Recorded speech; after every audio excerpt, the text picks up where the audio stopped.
Democrats don't trust Kamala Harris.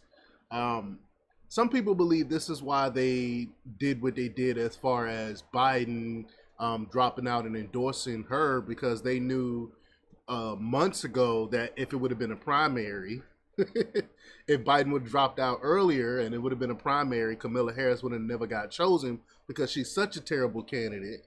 No matter how hard black women be caping for her, she's terrible. She can barely articulate anything. She talks in circles. She has a terrible history when it comes to California. I mean, we all know about how she kept innocent people locked up, and people locked up like over 50,000 men before marijuana charges, and she's just a despicable person. Again, no matter how bad black women try to cape for her, and they blaming black men already, that saying black men don't really support her and all this other stuff. And so we're gonna talk a little bit about that. But before we get started, go ahead and hit that like button, share this out so we can get this information out there. Subscribe if you're not already a subscriber, and hit that alarm bell so you know when I'm putting out new stuff. Also, check out my link tree in the description. It has a link to my Patreon, and that's where I talk about things that I can't talk about here. Also, check out my X. Check me out on X, where I post a bunch of stuff throughout the day. A lot of info there. All right, so let's talk about this news. Now, this comes from the National Review from Noah Rothman, and he reports that as a presidential candidate, Harris will be just as rigorous stage managed as Joe Biden was in the closing days of his campaign. Said this is going to sound immodest, Kamala Harris told an interviewer in the summer of 2019, quote, "But I'm obviously a top tier candidate." That said, was why she drew so much fire from her fellow Democratic presidential candidates. But her face-saving appeal did not explain why she wilted in the face of those attacks, made a hash of her campaign, and ultimately dropped out of the race before a single primary vote was cast. Harris' aborted presidential campaign clarified for Democrats what Republicans already knew: that the former California senator cannot live up to the standards her image makers set for her. Contrary to the story Democrats are about to try to sell to the public, Harris's party has never regained confidence in her abilities. Again, this is why some people believe Biden dropped out like he did. Instead of doing it earlier, he did it where they couldn't hold like a legitimate primary. And these are the same people, mind you, that say that Republicans are trying to destroy democracy, when they, in fact, are the ones that are poo-pooing the democratic process. The trouble gains were apparent early in the vice president's tenure. Just 6 months after she was sworn in, sources in Harris's orbit began telling anyone willing to listen that her office was, quote, not a healthy environment. We all heard the stories there. Look how many people left her administration. She was accused of refusing to read her briefing materials, only to turn around and berate employees whom she accused of being responsible for her embarrassing unpreparedness. By the summer of 2022, 13 senior Harris staffers had left for greener pastures.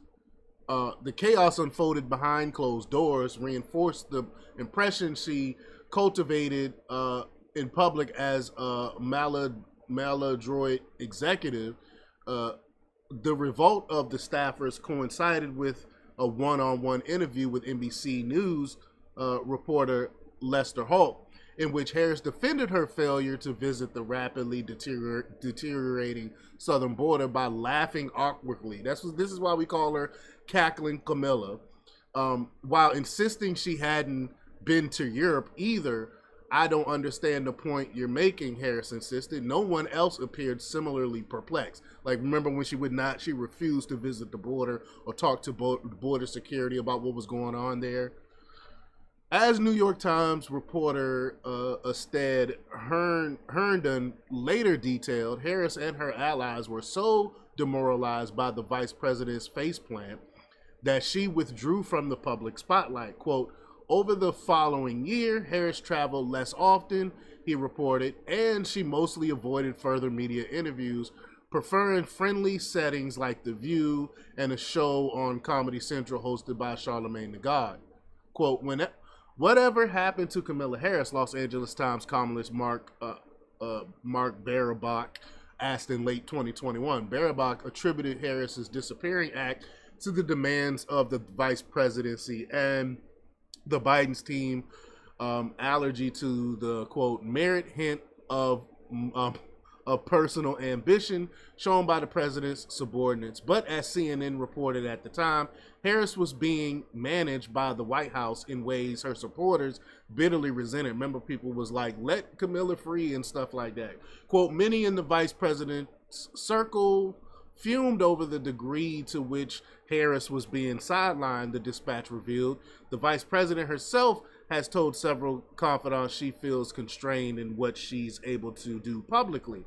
Indeed, Harris was, quote, perceived to be in such a weak position that Democrats had begun to wonder aloud why the White House would allow the vice president to, quote, become so hobbled in the public conscious.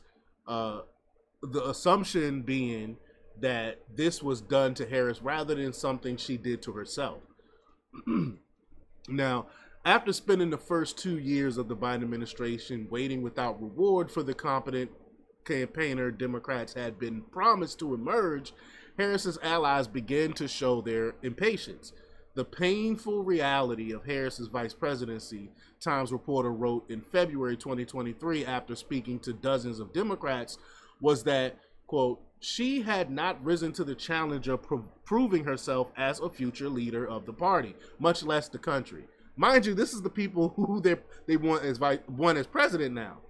These sentiments were not confined to Harris's embittered rivals within her own party. Quote, even some Democrats whom her own advisors referred reporters for supportive quotes confided privately that they had lost hope in her. Democratic leaders soon moved on Harris in a scaled-down version of the very putsch that finally rid them of Joe Biden. In January 2023, Senator Elizabeth Warren was asked if Biden should keep Harris on the ticket in 2024. Quote, I really want to defer to what makes Biden comfortable on his team, Warren replied. The remark was described as pretty insulting by Harris's staff, and Warren made multiple efforts to apologize to the vice president for her flippancy. But if Warren's remarks betrayed her doubts about Harris' political acumen, these doubts weren't hers alone. In September of that year, CNN anchor Anderson Cooper pressed former House Speaker Nancy Pelosi for her thoughts on Harris's potential. Is Vice President Kamala Harris the best running mate for Biden? Cooper asked. Quote, he thinks so, Pelosi replied curtly. In turn, influential House Democrat Jamie Raskin was asked the same question, and he too attempted an invasive maneuver. Quote, that's President Biden's choice, Raskin finally said when pressured for a definitive answer. Raskin later received backlash, later went on a different network to clarify his support, heard and noted.